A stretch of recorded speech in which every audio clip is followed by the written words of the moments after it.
En las montañas del centro de México, allá por los años 60, existían pueblos tan pequeños y alejados que el tiempo parecía detenido en ellos como agua estancada en piedra hueca. No llegaban los periódicos, no había teléfono. Las noticias viajaban de boca en boca, las enfermedades se curaban con hierbas y fe. En uno de esos pueblos, cuyo nombre apenas recordaban los mapas y que sus propios habitantes llamaban simplemente el Cerro, vivía una mujer a quien todos conocían por un solo nombre: Amparo. Amparo había llegado décadas atrás, joven todavía, de la mano de su esposo Cipriano. Juntos levantaron una casita de adobe al borde del camino de piedra. Habían soñado con hijos, con envejecer juntos mirando el mismo pedazo de cielo desde el mismo porche. Pero la vida no siempre honra los sueños de los humildes. Cipriano murió de una fiebre mala cuando Amparo tenía apenas 42 años, y se fue tan de repente que ella tardó semanas en comprender que ya no volvería. No hubo hijos. Eso era lo que más pesaba, no como reproche, sino como una presencia ausente, como el espacio vacío en una mesa donde siempre se pone un plato de más. Amparo no se amargó. No era mujer de amargarse, era mujer de callarse, de apretar los dientes, de seguir amasando aunque los brazos dolieran. Y así fue como encontró en el pan su forma de sobrevivir, y sin saberlo, su forma de dar amor al mundo. El horno de barro que Cipriano había construido en el patio era lo más valioso que Amparo poseía. Lo conocía como se conoce a un viejo compañero, en qué parte calentaba más, cuándo estaba listo por el color de las brasas. Horneaba 3 veces por semana de madrugada. El pan era sencillo, de maíz con un poco de trigo, sin adorno, pero tenía algo que el pan de otros lugares no tenía: el tacto de manos que sabían lo que era amasar con necesidad. Con lo que vendía compraba lo mínimo: maíz, frijoles, sal, a veces piloncillo para los días buenos. En su alacena nunca había abundancia, pero tampoco desesperación total. Había exactamente lo suficiente para hoy y una fe tranquila, casi obstinada, de que mañana también habría. Su rutina era tan fija que los vecinos podían conocer la hora por sus movimientos. Al mediodía, su figura encorvada caminando con la canasta cubierta, vendiendo puerta por puerta. Nadie le hacía daño, pero tampoco nadie se acercaba de verdad. La soledad de Amparo era de ese tipo sordo y cotidiano que no duele de golpe, sino que va desgastando, como el agua que horada la piedra. Un martes de octubre, cuando el aire traía ese olor húmedo y frío que anunciaba lluvias tardías, sucedió algo que rompió la rutina del pueblo con la fuerza irrevocable con que un pedregal cae al río y cambia para siempre el curso del agua. Ese día, un arriero que bajaba de la sierra con mulas cargadas de leña llegó con algo más en su carga. A los pies de las mulas, envuelto en un costal, venía un niño. Lo había encontrado tirado en el sendero, solo, sin nada salvo ropa desgarrada, ardiendo en fiebre y sin conocimiento. El arriero lo recogió porque tenía hijos propios. Para cuando llegó a la plaza ya había un grupo esperando. El niño fue bajado sobre una manta en el suelo. Era pequeño, quizás 6 o 7 años, con el cabello pegado a la frente sudorosa, las mejillas hundidas, los labios resecos. Respiraba con un silbido tenue. Nadie sabía de dónde venía, sin nombre, sin familia, sin nadie. Las personas se asomaban y se alejaban. Algunos se inclinaban a mirarlo con ese gesto de preocupación que no termina de comprometerse. Otros cruzaban los brazos con expresiones que decían muchas cosas sin palabras, que ya tenían suficiente con sus propios problemas, que un niño enfermo era una carga grande. Hubo murmullos sobre llevarlo a algún lado, sobre avisar a las autoridades. Nadie tomó al niño. Nadie dijo: te lo llevo a mi casa. Amparo llegó a la plaza con su canasta vacía de regreso de vender el pan. Se abrió paso entre los curiosos con esa forma discreta pero decidida que tienen las personas que han aprendido a moverse, sin pedir permiso pero tampoco sin empujar.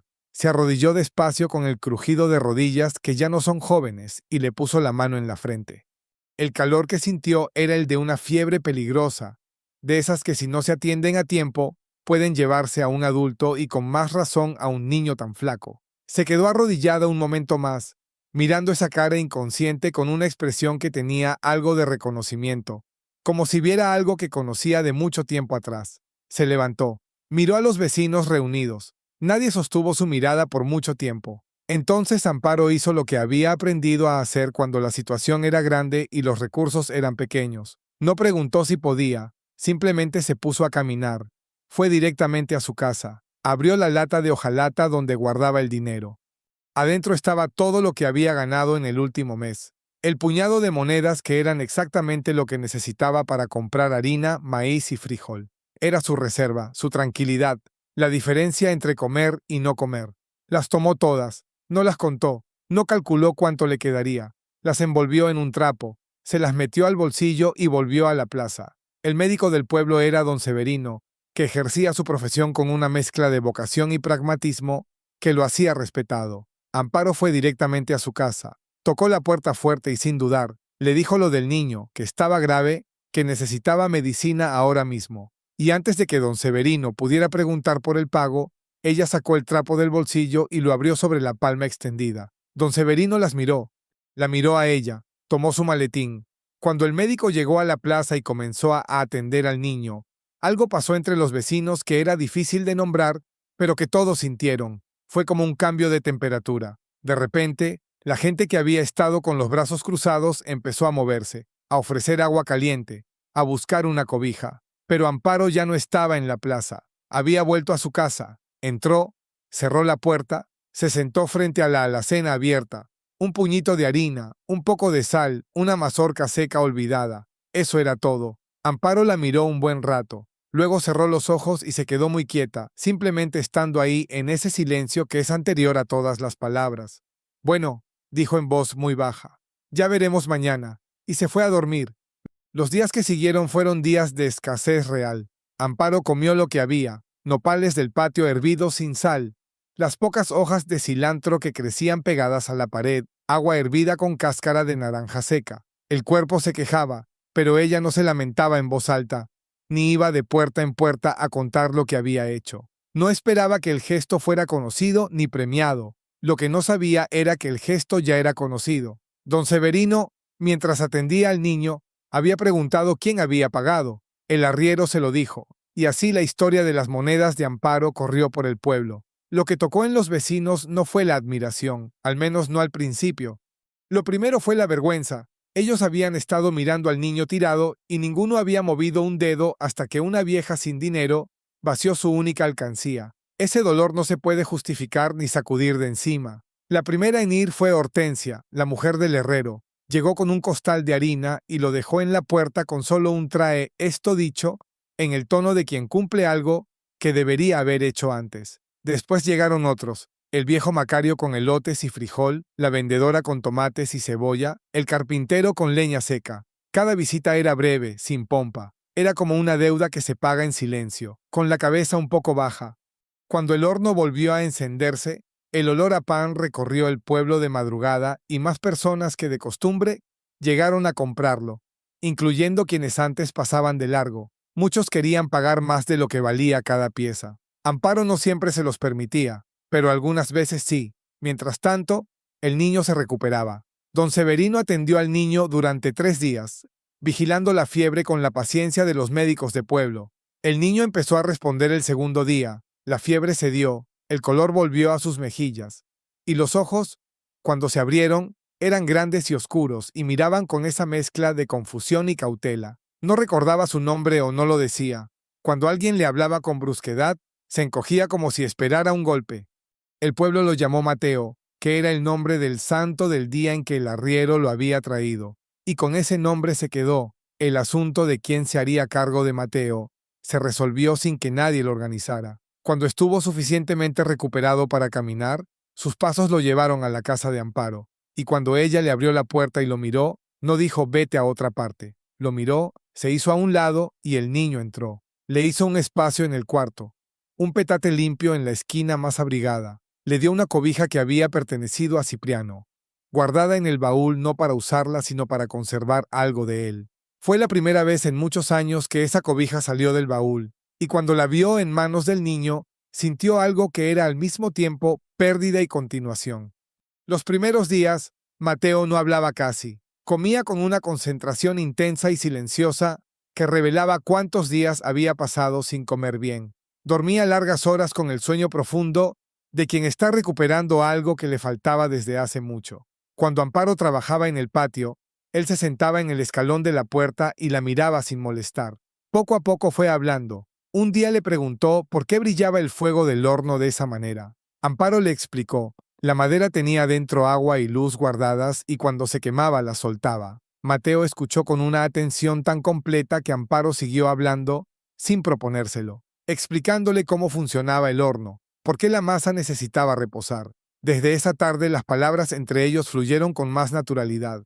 Mateo empezó a ayudar en cosas pequeñas, a carrear agua, barrer el patio. Luego aprendió a encender el horno, a moler el nixtamal, a amasar. Al principio las piezas le quedaban irregulares, pero Amparo no lo regañaba, le mostraba, ponía sus manos sobre las de él para guiar el movimiento. Con semanas y meses de práctica, las piezas fueron mejorando. Un día Amparo probó una pieza que él había hecho solo y la encontró perfecta. No dijo nada de inmediato, lo miró y luego dijo solamente, «Está bueno el pan», y eso fue suficiente. Hubo una tarde, cuando Mateo debía tener unos 15 años, en que Amparo se sentó en su mecedora y no pudo levantarse. No era una caída, era simplemente el cuerpo que decía hasta aquí por hoy. Mateo la encontró así, y por un momento el corazón se le heló. Pero ella abrió los ojos y le dijo, «Ya estoy vieja, Mateo, ya me canso más». Y él, sin pensarlo mucho, respondió, «Entonces yo hago el pan». Ella lo miró largo rato, luego asintió. Desde ese día, Mateo se hizo cargo del horno. Amparo seguía ahí, sentada cerca, dirigiendo con la voz cuando era necesario. Las manos que amasaban eran las de él, y el pan siguió siendo el mismo, porque las manos de Mateo habían aprendido de las de Amparo, y en ese aprendizaje había algo que se transmitía que no era solo técnica. Una noche, sentados los dos en el patio viendo el cielo que en las noches claras de la sierra se llenaba de estrellas hasta el borde, Mateo dijo algo que no había planeado decir, que simplemente salió porque era verdad. «Usted es mi madre». No lo dijo con emoción especial ni con tono de declaración importante. Lo dijo de la misma manera en que diría «hace frío hoy», como algo que simplemente era cierto y valía la pena nombrar. Amparo no respondió de inmediato. Estuvo callada un momento mirando el cielo. Luego dijo, «Y tú eres mi hijo». Y con eso se cerró el asunto de una manera que no necesitó ninguna palabra más, ningún llanto, ningún abrazo solemne. Simplemente quedó dicho, quedó guardado en el aire tibio de esa noche de la sierra, como algo que ya siempre habría sido cierto. Los años siguientes fueron quizás los mejores de la vida de Amparo, no como ella habría podido imaginar en aquellas madrugadas solitarias cuando amasaba en silencio y sentía el peso de no tener a nadie. Ahora tenía a alguien, una presencia constante, unas manos fuertes, unos ojos que la miraban con algo que solo podía llamarse amor. El pan seguía siendo el centro de los dos incluso cuando Amparo ya no podía hacer casi nada más. En los días fríos pedía que le pusieran la silla cerca del horno y desde ahí miraba trabajar a Mateo. No daba instrucciones ya, solo miraba, y en esa mirada había algo que él sentía como una mano en el hombro. Una mañana de enero, cuando el frío era especialmente duro y la escarcha brillaba en las piedras del patio, Amparo no se levantó. Mateo entró y la encontró acostada con los ojos abiertos, mirando el techo con esa expresión tranquila que ya conocía, esa serenidad sin drama que era su manera de estar en el mundo. Le preguntó si se sentía bien. Ella le dijo que sí, que solo estaba cansada. Le dijo que hiciera el pan, que no se preocupara. Al mediodía, Amparo estaba dormida. Su respiración era tranquila, regular. Mateo dejó el plato en la mesita y se sentó un momento a mirarla. Había en su cara esa paz que tienen las personas muy viejas cuando duermen, como si los años se levantaran de sus rasgos. Amparo murió esa tarde mientras dormía, sin que nadie supiera exactamente cuándo. Cuando Mateo fue a verla al caer el sol, ya no estaba. Solo estaba su cuerpo pequeño y quieto, con la misma expresión serena del mediodía, como si el paso de esta vida a la siguiente hubiera sido tan suave que ni el sueño se interrumpió. Mateo no gritó ni hizo escenas. Se sentó a su lado en silencio un buen rato. Luego fue a avisar al padre Benigno. Y luego regresó. Se sentó en la silla de Amparo y estuvo ahí hasta que amaneció, dejando pasar la noche con todo lo que traía. El entierro fue el que recibe la gente que ha vivido bien sin hacer ruido. Vinieron todos del pueblo y personas de los ranchos cercanos que habían comprado su pan alguna vez. El padre Benigno habló brevemente. Dijo que Amparo había sido ejemplo no de lo que la gente puede hacer cuando tiene mucho, sino de lo que puede hacer cuando tiene poco y aún así elige dar. Que ese tipo de personas mantienen vivo algo en los pueblos. ese fuego que no es religión ni ley, sino simplemente humanidad. Mateo escuchó todo de pie junto a la tumba, con los brazos a los lados y la cara seria. No lloró en el entierro. Lloró después, solo en su casa, sentado frente al horno apagado, en la madrugada en que por primera vez en muchos años no había necesidad de encenderlo porque no había nadie más a quien darle pan. Pero al día siguiente lo encendió, porque en ese gesto repetido había algo de Amparo que se negaba a desaparecer. Amasó con las manos que ella le había enseñado, esperó con su paciencia, sacó el pan con su cuidado, siguió haciendo el pan. Siguió en la casita con el horno de barro en el patio y la alacena que a veces estaba llena y a veces escasa, pero nunca vacía del todo. Se casó con Dolores, fuerte y trabajadora, que aprendió a hacer el pan junto a él. Tuvieron 3 hijos que crecieron en esa misma casa. Aprendieron a amasar antes que a escribir bien, y cargaron en sus manos sin saberlo algo de las manos de Amparo. Mateo les contó la historia de Amparo muchas veces, no como leyenda, sino como hecho. La mujer que había dado sus últimas monedas para que él viviera, que lo recogió cuando nadie quería, que le enseñó que dar no es perder, sino sembrar. Se la contó cuando eran pequeños, de nuevo cuando eran adolescentes, y otra vez cuando eran adultos, y la historia cobraba un sentido diferente. En el cuarto donde Amparo había dormido, Mateo colgó un dibujo al lápiz, una mujer pequeña y encorvada de perfil, con el pelo recogido y el rebozo sobre los hombros. No tenía la habilidad de un artista, pero tenía algo que las fotos a veces no tienen, la captura de un momento verdadero. Los nietos, cuando venían a visitar a Mateo ya de viejo, miraban ese dibujo y preguntaban quién era, y él les decía, es su bisabuela Amparo, la que nos dio todo. Ellos no siempre entendían del todo qué significaba eso, pero algo en la voz de su abuelo les decía que era algo importante, algo que valía la pena recordar. Mateo murió a los 73 años en esa misma casa. Murió con la serenidad que había aprendido de Amparo, esa manera de soltar sin drama lo que ya era tiempo de soltar. En su velorio, el nieto mayor contó la historia del niño enfermo y las monedas, sin adornos, con los hechos solos.